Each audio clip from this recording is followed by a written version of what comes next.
Hey guys, it's TNFlies showing a new pattern. Um, well, not really new at all. This is a classic pattern. It's just how I tie it. Um, this works really well when you're fishing Tennessee tailwaters, small fly, slower water. I caught one of my personal best rainbows, about 21, and I swear it's probably about 5 pounds because it was so fat. It was like a whale trying to jump up out of the water, running down the river, chasing after it. And I use these wholesale fly company hooks. They aren't, the best brand out there, but these hooks don't bend. And I was, I think it was Ellis Ward. He's a guide in East Tennessee. He was talking about how hooks bend, and it's when you get that hook set, if you get it down to like the corner here and you put pressure on that hook, most hooks will bend, especially smaller hooks. But if you get a proper hook set and you get it down around the curve of the hook, probably not going to bend. So it means you need to have sharp hooks, thin wire. So I've never had a problem with these hooks breaking on me. I've had more nice hooks like Daiichi break instead of these wholesale fly hooks. But of course, if you're going to get it hung up in a tree, you might end up breaking it. So, anyways, this is on a size 16. I tie them a lot on 18s and 16s. 18s, it can be more difficult to get a 2 millimeter bead on with this style of hook. I don't know if it's just because the wholesale fly company is not the best quality or what, but we'll get into it here. So I've got these size 16 dry down eye hooks. It is the Model 2 at Wholesale Fly Company. And we're going to throw a 2 millimeter nickel tungsten bead on there. Tiny hole first.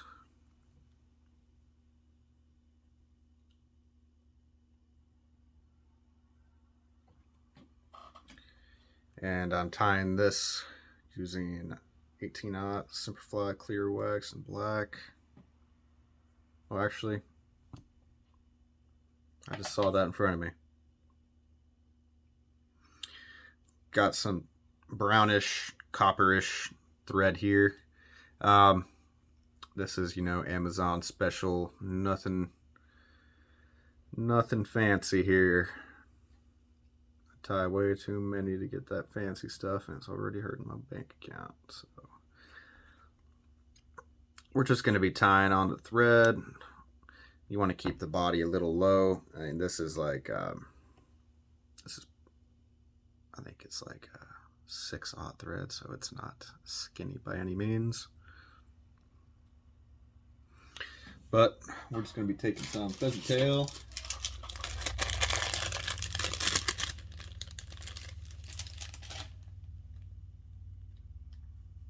Try to find some with the even tips on the fibers. Now we're going to get about 5 of those, just in case any break off.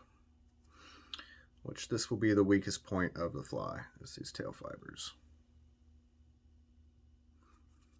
Had some get out of order, so I'm just evening them back up. Take this thread back a little bit more.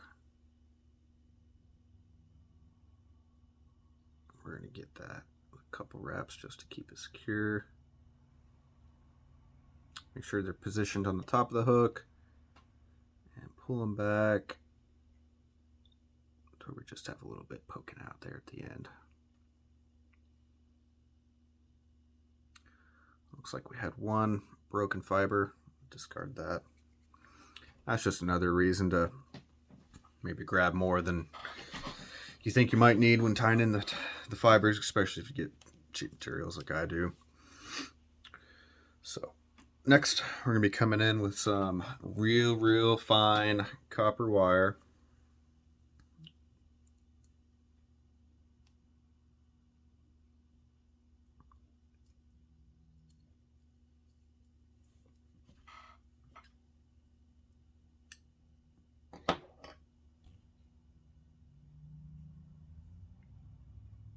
Get a little excess there to have something to grab onto. And I like to position it on the side. Get that back in there. Just so I can wrap it a little easier when we get to going around the pheasant tail.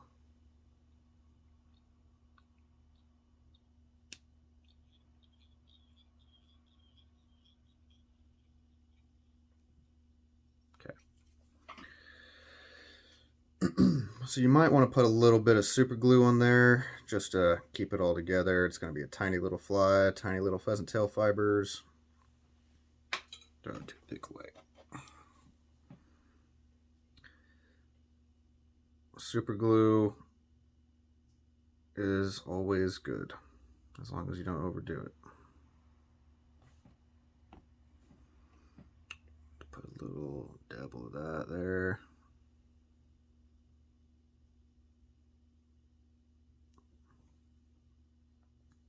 Okay.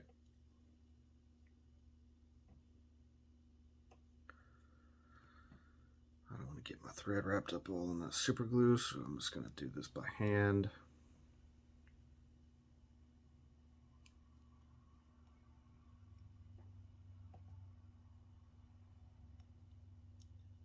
Might be blocking the camera a lot here, I apologize.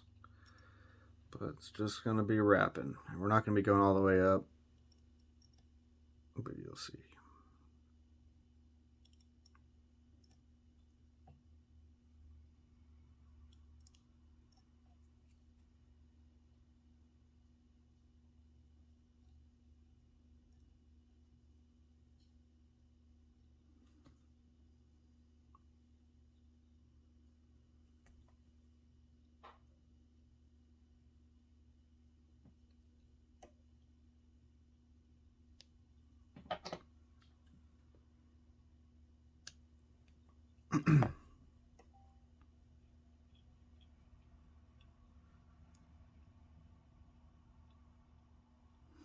Just evening this little thorax area out a little bit. Okay. So now we're going to come in, get that wrapped in.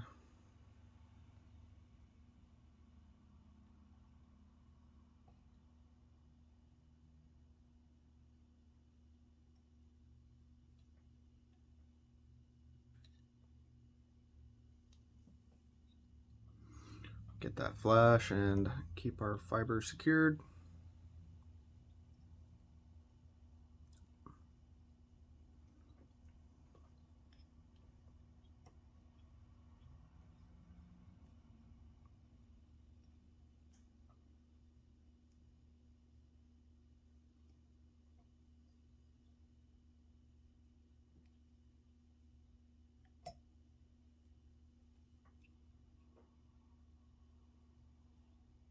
Okay. So this part, I mix a lot of my own dubbings.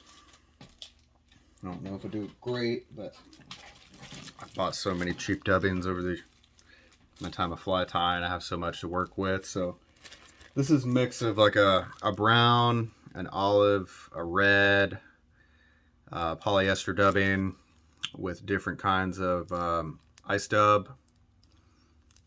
And it's like a brownish flashy with a lot of different colors of flash for, you know, those kind of natural colors that there's so much mixed in. Like a normal brown color, you make that just mixing all the different colors in. So the craw dub I found online is pretty similar to this. It doesn't have the flash.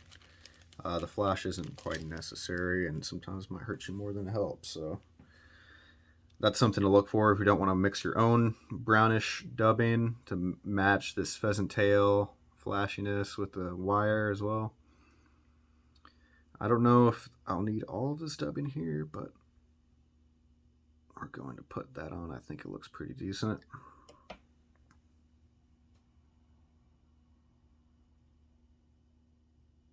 Okay, that's a good amount. Then I'm going to get a little bit of dab on the super glue.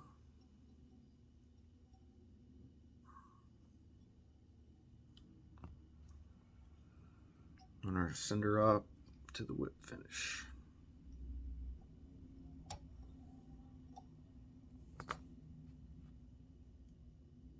Hold that a little tight.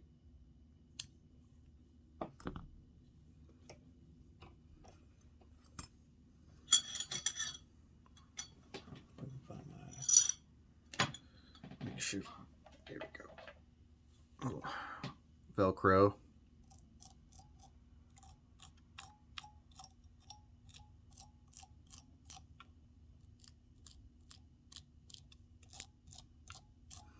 And I'm doing this just because after a little bit of use, these fibers will come out.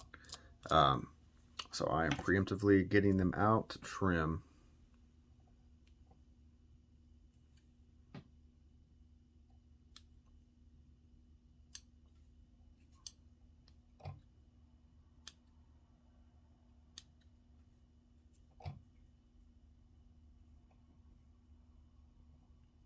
I think I have a little bit of squirrel tail in this dubbing too. So if you hunt squirrels, that's something to throw into your dubbing.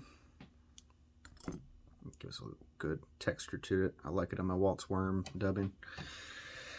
But anyways, there we go. The size 16 dry eye. And I like to put this in tandem with another nymph whenever I'm doing a dry dropper rig in some of those waters. I'll put like a zebra midge or some other beaded nymph at the bottom, maybe this one in the middle, vice versa. This one at the bottom, a merger hanging off of this, floating up. You know, it's great. I've caught fish in moving water, like pretty swift moving water with this too. Probably need split shot and things like that, but if they're getting up higher in the water column, you don't have to worry about it. Classic pheasant tail. Yeah, thanks for watching.